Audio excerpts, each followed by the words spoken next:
So then guys, the Apple Watch 11 is around about 7 months away from the time of making this video. And a lot of you guys are wondering, what kind of upgrades are we going to see with this watch over the Series 10? And also, are we going to get a glucose monitor at last added to this watch? Well, today I want to cover over everything we know about the Apple Watch Series 11 and also if we are going to be getting that glucose sensor being added too. But first of all, a quick little history lesson of the Apple Watch, where we are recently. So just last year in 2024, the Apple Watch Series 10 got probably one of its biggest upgrades in a good number of years, especially with its design factor. The actual screen got increased really large now, and in fact, the actual larger of the Apple Watch Series 11 screen is slightly larger than what even the Apple Watch Ultra 2 gives us right now. And this is pretty crazy to see. But the actual design of the Apple Watch also got slimmed down by 10% too, so it's slightly more slimmer.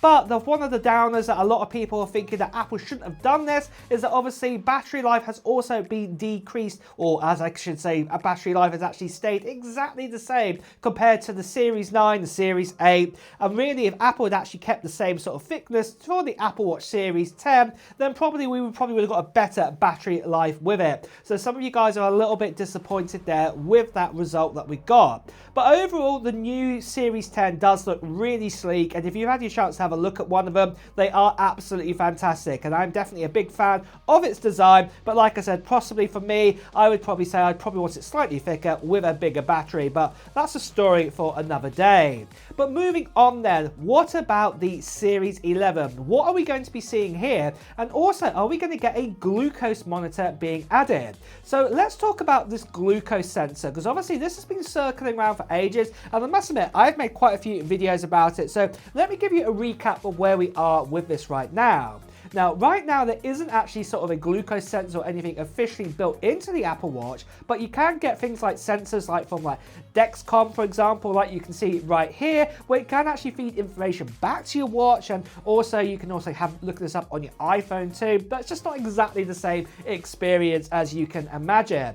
But what Apple have been doing though, is that they have been working on a glucose sensor for many, many years. And as you can see right here, that even Apple got to a proof of concept sort of stage back in 2023. What this essentially means is they've probably got the sensor to work, but it's probably not giving the most accurate results out there. It probably does give us, you know, half the time the correct results, but obviously if they're going to roll this out, we're going to have to get the results working, say 999 times out of 1,000, you know, to work absolutely correct. Because this is people's health we're talking about here, and Apple obviously needs to get this absolutely perfect. And in fact, later on in 2023, there was even a new lead introduced to the glucose project, as you can see right here. So it definitely means it's on the cards. But if we skip forward, say, to 2024, there was more news of this sensor actually moving forward. And in fact, as you can see right here, there's even an app that looks like it's been developed and rolled out to a few employees at Apple to help you preventing getting diabetes to start with.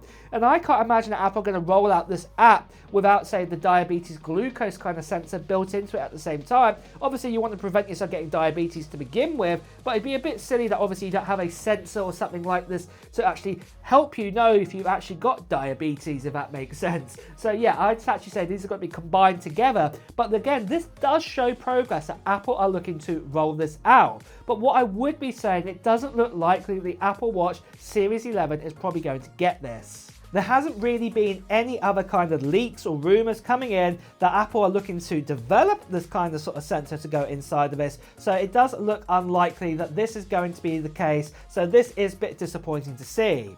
But what I would also be saying though with the Apple Watch Series 11 is that mainly we could actually see getting some actual old sort of sensors coming back. Obviously, if you remember when we actually had the Series 9 introduced, one of the sensors had to be disabled. This was the heart rate one, and it was a bit of an embarrassment from Apple, especially in the US. The rest of the world have actually still got the enablement to this sensor. So maybe Apple redesigned this sensor at last to not inflict any kind of pain sense or things like this. And also, we did actually hear kind of a new kind of heart rate sort of sensor sensor that was meant to come out with the Series 10, but it never actually got released, as you can see right here. And maybe this might come out now with the Series 11. But apart from this, I cannot really expect that the Series 11 is really going to have any kind of other sort of big updates to it. Maybe, you know, Apple might bring out a new sort of band or strap, whatever you want to call it, with the Series 11, but the overall design is probably going to stay exactly the same. Nothing else really will change with that when it comes out later on this year in 2025. But one thing that will be coming out way before the Apple Watch, and that is my giveaway prize that I'm doing on this channel for this right here.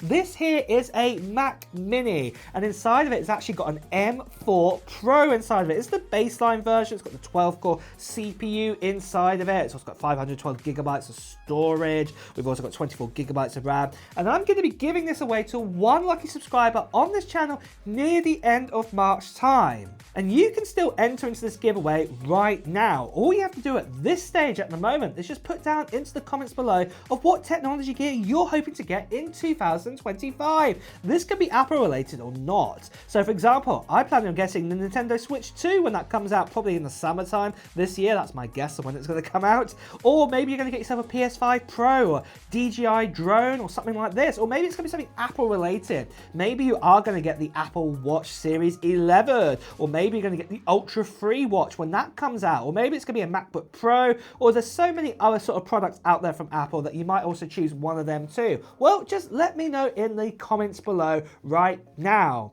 And the other thing I was going to say is, like I said, that's what you have to do at this stage of the giveaway, because near the end of March time, I will be making a video giving you more details about the giveaway, and this is the second stage where there will be a form to fill in too, what I'll be giving out in that video. And also I'll be announcing when I'm going to do the live stream of the actual Mac Mini and who's going to be lucky enough to get their hands on this. And you won't want to miss out on that video. So if you haven't done so already, make sure you subscribe to this channel and also hit that notification bell, because obviously, you know, you want to be a subscriber too, because I'm giving this away to a subscriber. The last thing I just want to quickly say to you guys is, sadly, there are still lots of sorts of scammers and spammers out there. People still impersonating me, telling you to WhatsApp, Telegram, Instagram direct message. Please do ignore these people. Best thing to see right here. Please do report them. So moving on then from this, what about the actual release date and price? Well, let's start with the release date. Now, Apple have traditionally sort of launched most of their Apple Watches kind of in the fall time, autumn time of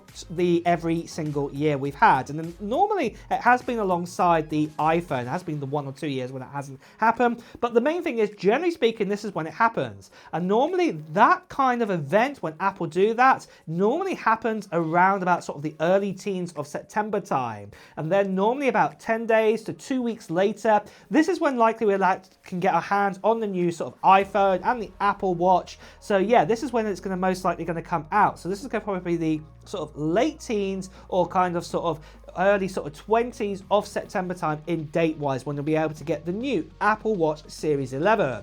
Now for price wise, we're expecting the watch to actually stay exactly the same price for the Series 11. Right now, the cheapest sort of Apple Watch Series 10 you can get starts at $399 US. Obviously it's a smaller face. Obviously this just has GPS, it doesn't have cellular built into it or anything like that. And we're expecting this price to stay exactly the same for the Series 11, except for unless we get this China tax of 10% coming in. So you can imagine, obviously, that will bolt on 10% more onto the fee. But there again, Apple might suck up that 10% into out of their own profits. We'll just have to wait to see, as obviously until this tariff comes into play. Maybe obviously we're going to get some more Apple devices before that time, before we can start to work out what's actually going to start happening with Apple's sort of pricing structure with the Apple Watch Series 11. But if you want to find out more information about the Series 11 and the pricing as we go into the future, make sure if you haven't done so already to subscribe to this channel and hit that notification bell. And also if you want to find the latest and greatest on Apple news, reviews and comparisons too. And then finally guys, if you have enjoyed watching this video, please do press the like button. And on that note guys, it's time to go. So I'll see you really soon. Take care. Bye bye.